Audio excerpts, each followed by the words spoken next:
तन्मे मनः शिवसंकल्पवस्तु सर्वे भवन्तु सुखिनः। मैं एक संकेत करना उचित समझता हूँ, सावधान। नरसिंह राव जी के शासनकाल में रामालय ट्रस्ट की संरचना हुई। मेरे अतिरिक्त मान्य शंकराचार्यों की भावना के अनुसार उस ट्रस्ट की संरचना हुई थी। नरसिंह राव के हाथ को मजबूत करने की भावना से और अयोध्या में मंदिर मस्जिद दोनों के निर्माण की भावना से उस न्यास को जन्म दिया गया था। बड़े चाव भाव से मान्य अन्य शंकराचार्यों ने, वैष्णवाचार्यों ने हस्ताक्षर किया।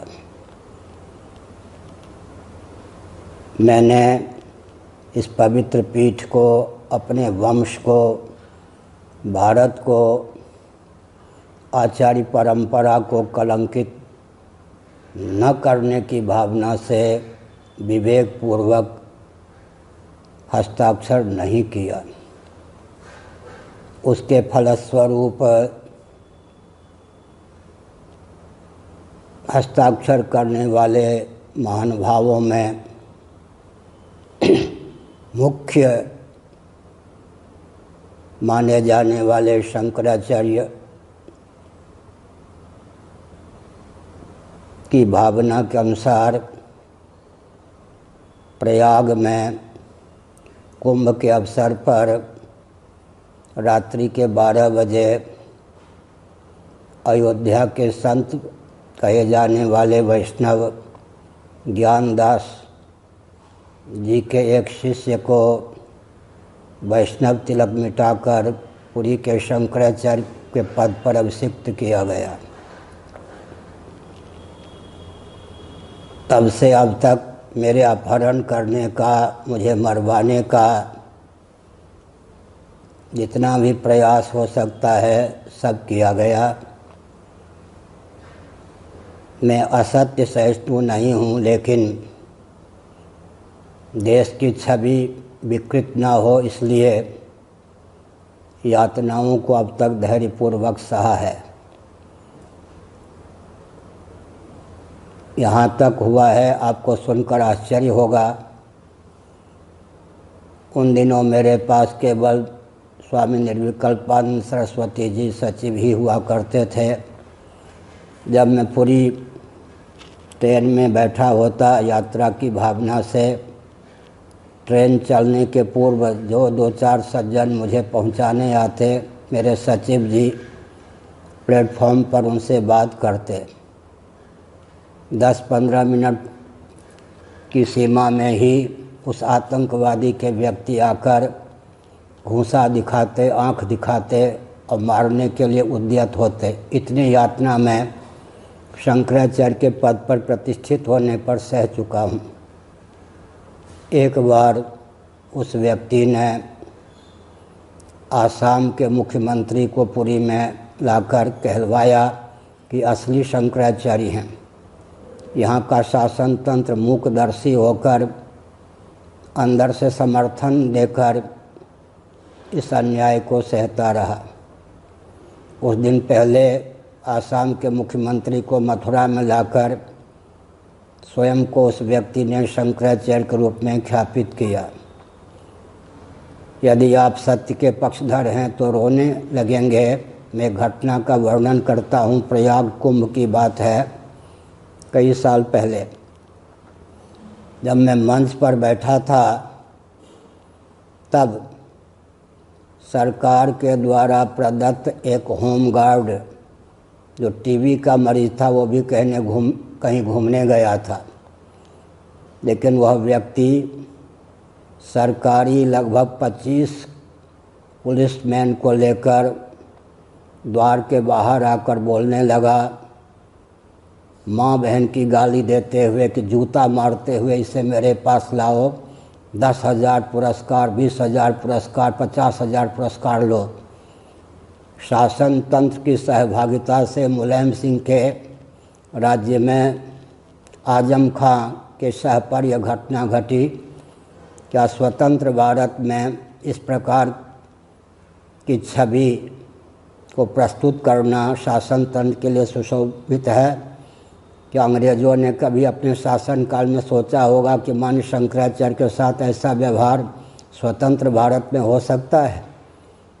माननीय पोप जी, माननीय दलाई लामा जी, आप भी सुन रहे होंगे, ये उपहास की बात है। दलाई लामा जी मेरे बहुत प्रिय हैं, लेकिन वो भी सुने, आतंकवादी आपसे भी वो मिल चुका है, पुरी के शंकराचार्य के रूप में आप मौन रहे। बाल ठाकरे जी, आप जहाँ भी कहीं हों सुन लें, वो आतंकवादी आपसे भी मिल चुका है। गुजरात के केशु भाई पूर्व मुख्यमंत्री सुन लें, आप भी उसे प्रश्रय दे चुके हैं। मोदी जी सुन लें, जब आप गुजरात में मुख्यमंत्री थे तब पुरी के महापात्र पुलिस विभाग के सर्वोच्च पदाधिकारी ने आपसे कहा था, यह कलंक है देश के लिए, मैं पुरी का हूँ, मैं शंकराचार्य से परिचित हूँ, अरेस्ट करना चाहता हूँ, आपने अरेस्ट नहीं होने दिया था। ये भी आपको स्मरण होना चाहिए। मैं ये कहना चाहता हूँ कि जब शंकराचार्य का पद भगवत पाद आदि शंकराचार्य महाभाग ने उद्घोष किया है, मेरे पद पर विधिवत प्रतिष्ठित व्यक्ति मेरा ही स्वरूप होगा। श्वेता स्वतर उपनिषद को उन्होंने उद्धृत किया, यथा देवे तथा गुरु। यहाँ तक शंकराचार्य ने लिखा है कि प्रामाणिक शंकराचार्य के द्वारा विधिवत प्रदत्त निर्णय यमराज को भी मान्य होगा, अर्थात लोक और परलोक में कहीं निरस्त नहीं होगा।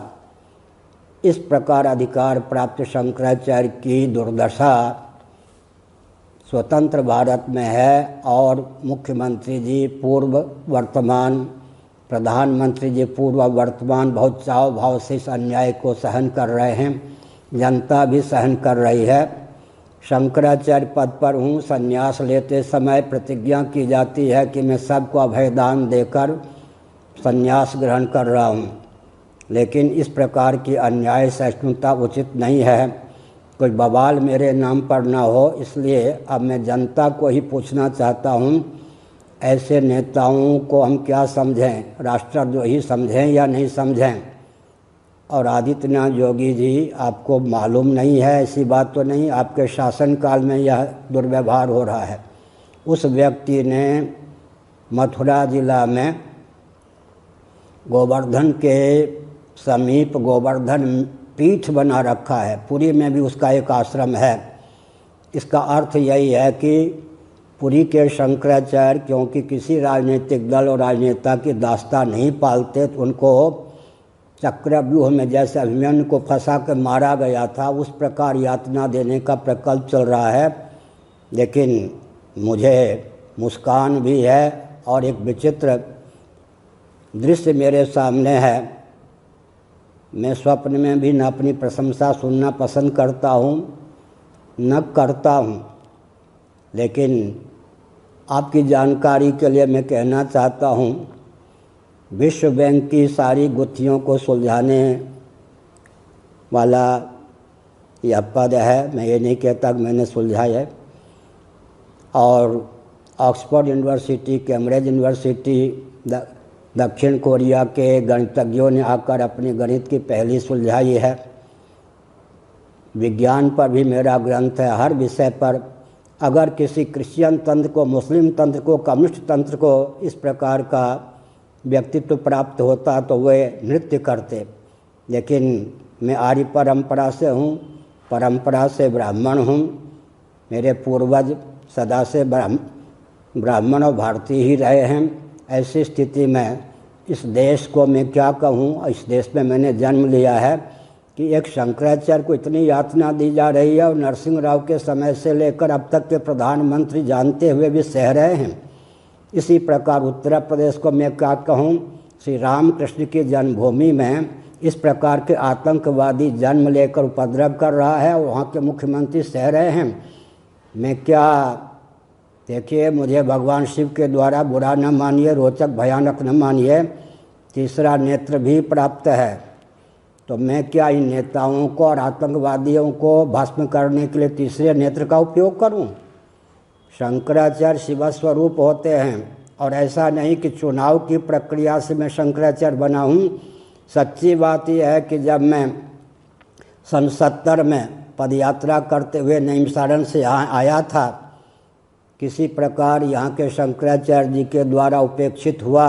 उस समय जो थे मान्य शंकराचार्य, तो यहाँ जो आदि शंकराचार्य की मूर्ति प्रतिष्ठित है, मैंने रोते हुए कहा कि ये आपका मठ है, यहाँ क्या हो रहा है? उनकी वाणी मुझे सुनाई पड़ी, वो आज इस मठ में प्रतिष्ठित है मूर्ति के रूप में।